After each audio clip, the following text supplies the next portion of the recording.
आज जो ग्लोबल संकेत दिख रहे हैं सही में कोहराम तबाही मचने वाली है मार्केट के अंदर में। अभी जस्ट मैं शावर लेके बाहर ही निकला था और मार्केट ओपन वाली होने वाली थी, तो मैंने सोचा थोड़ा सा ग्लोबल मार्केट देख लेते हैं। भाई क्या हाल हुआ है, मतलब कोविड के बाद पहली बार मैं ऐसी चीज मार्केट के अंदर में देख रहा हूँ। पिछले 5 साल में ये चीजें नहीं हुई है। पिछले 5 साल में सच में ये चीज नहीं हुई। 2022 में भी गिरावट हुई, लेकिन ये चीज नहीं हुई है।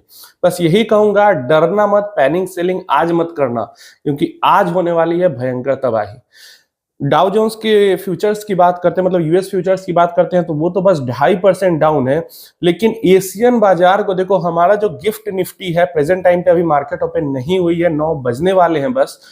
ओपन होगी तो ज्यादा पता चलेगा क्या होता है। 4% डाउन है गिफ्ट निफ्टी हमारा।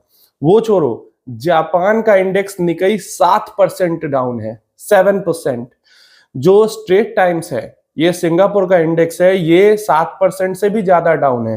हांगकांग का इंडेक्स हैंग सेंग लगभग 10%, ताइवान 10% डाउन है, कॉस्पी 5% डाउन है, एंड यहाँ पे जो चाइना का इंडेक्स है संघाई, वो भी लगभग 6% डाउन है।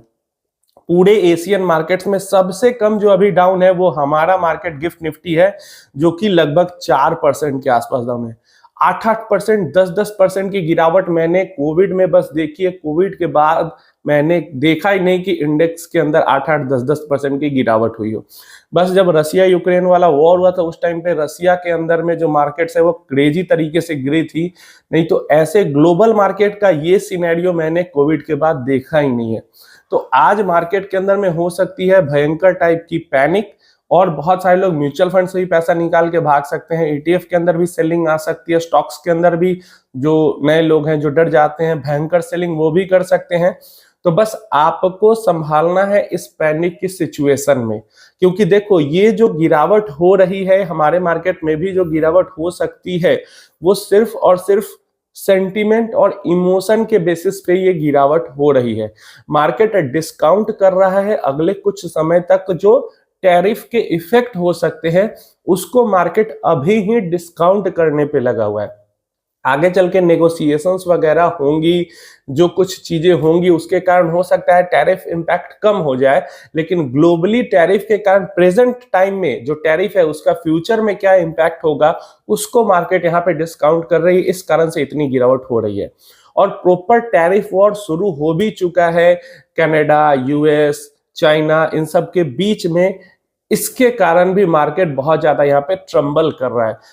बिल्कुल वही सिचुएशन यहाँ पे दिख रही है जैसे कोविड के टाइम पे पता नहीं था सबको कि आगे क्या होगा, वैसे ही अभी मार्केट को यही समझ में नहीं आ रहा है कि फ्यूचर में ये टैरिफ वॉर किधर जा सकता है, और इसी कारण ये सारी दिक्कतें हो रही है। बट देखो, ये पहली बार नहीं हो रही है, ये पास्ट में हो चुकी है। इस तरीके की गिरावट भी हो चुकी है और इस तरीके की सिचुएशन भी हो चुकी है। मार्केट कुछ टाइम तक इस पे रिएक्ट करता है, उसके बाद धीरे धीरे करके संभल जाता है। जो मार्केट हमारा मार्च से संभल जाता, जो इंडियन वैल्यूएशन के कारण करेक्शन हो रही थी, जो मार्च से संभल जाता, वो टैरिफ वॉर के कारण 5-6 महीने और हो सकता है खिंच जाए। वही है कि जो रिटर्न हमें अच्छे मिल सकते थे वो अब 5 महीने और लेट हो जाएंगे। यही इसके कारण होगा।